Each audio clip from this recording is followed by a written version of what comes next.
Hey, what's up guys? Joker here. Today I'm going to be walking you through 5 desktop apps that I use every single day on Windows. I could not go a single workday through running this channel and gaming without using all of these apps mentioned here, and the majority of the time all of these apps are running on my system, and I've even got 3 out of the 5 dedicated to coming on at startup with Windows. So they really are things that I use every single day. For full disclosure, today's video is being sponsored by Avast, which is the first app that we're going to be looking at here today, but I really didn't have any problem including it in this list because it is something that I use every day, and I've been using it for quite a while now because we all have to have an antivirus, and the reason I use Avast, besides being, one of the best free antiviruses out there and having the reputation for such, it's also extremely lightweight, and with the Nitro update that they came out with this year, it made it even more lightweight by shifting a lot of the processing that you would use to scan for viruses to the cloud rather than on your actual system resources like your CPU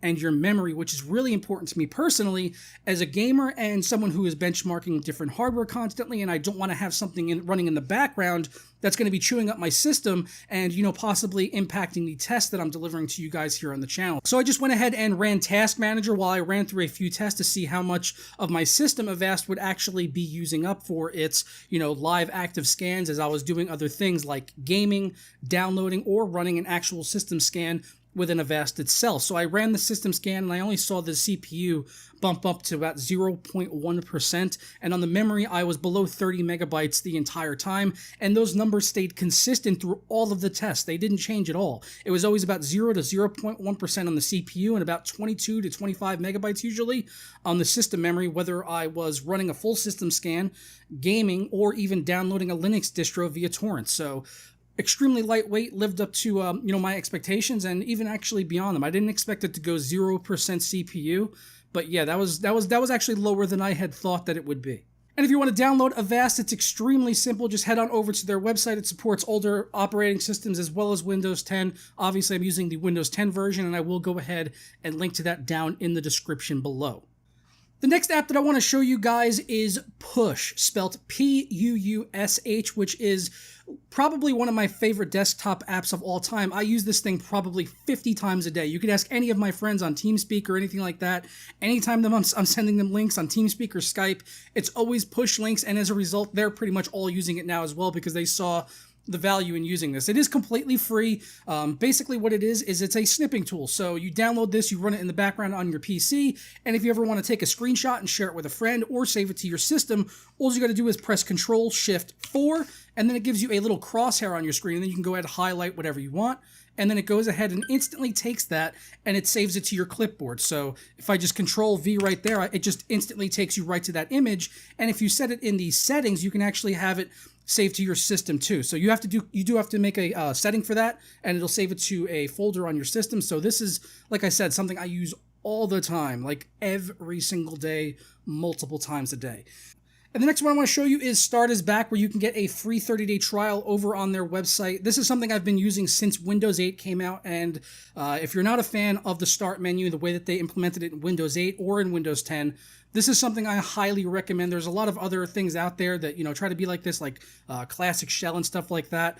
And where Start is Back kind of differs from a lot of those other programs is it actually runs within Windows itself rather than just being a shell over Windows. It's incorporated right within Windows completely naturally. So you got your Start menu here just like you would want it in the past. You can customize this to have it look any way that you want within limitations. You can change your Start button and also have an all programs flyout list, just like back on Windows XP. So absolutely love Start is Back. I've been using it since Windows 8 came out, and no plans to stop using it anytime soon, as I've used it through the transition into Windows 10 as well. Up next is MSI Afterburner. This one's really going to be for the gamers out there. So if you guys are gamers and you want to be monitoring your system resources or anything like that and have overlays in games, Afterburner is something that I use for all of that. And I constantly get that question too on videos where you guys see me like with my frame rate and my temperatures and all the system usage and stuff like that. That's MSI Afterburner. That is what I'm using here. It has a desktop app like this with Afterburner, and then the overlay is actually controlled by RivaTuner, which comes bundled along with Afterburner. So when you install Afterburner, it has RivaTuner with it. Make sure you install that as well.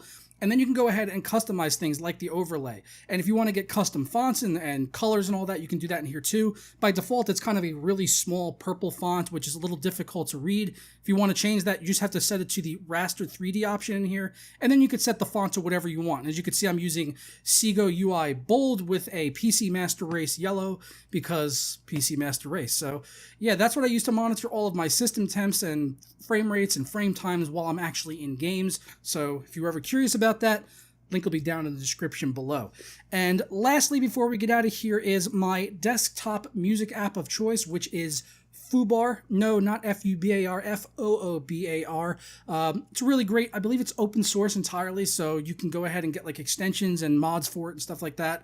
If any of you actually have any recommendations for extensions to customize Fubar, please let me know in the comments, because I don't have any at the minute. I know they're out there, I just haven't taken the time to really go through them, and I'm in the process of kind of rebuilding my music collection right now because I just had a hard drive die on me. So Fubar is great though, really love it, lightweight, and that's what I used to listen to all of my music. So yeah, I'm gonna go ahead and get on out of here, guys. Links are going to be down in the description below for all of the apps that I did talk about here in this video. And once again, it was sponsored by Avast, the first app that we did look here today. That's the antivirus that I use on my main system and, well, pretty much all my systems. So yeah, highly recommend Avast and all the other programs we did talk about here today. And I will catch you guys next time. Turn.